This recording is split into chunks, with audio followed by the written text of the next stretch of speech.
সভাপতি বিশেষ অতিথি বিসমিল্লাহির রহমানির রহিম।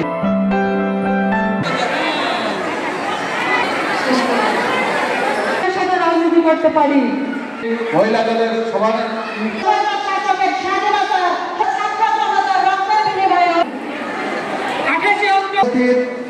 হরিণাকুণ্ড থানা বিএনপির সম্মানিত সভাপতি আবুল হাসান মাস্টার মজুদ সাহেব আপনাদের সামনে সামনের নির্বাচনের কারণে এই বলে আমি আমার সংক্ষিপ্ত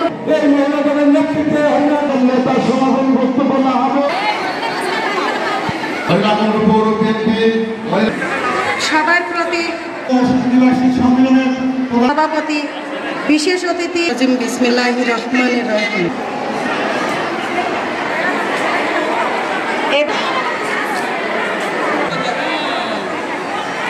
রাজনীতি করতে পারি মহিলা দলের সভাপতি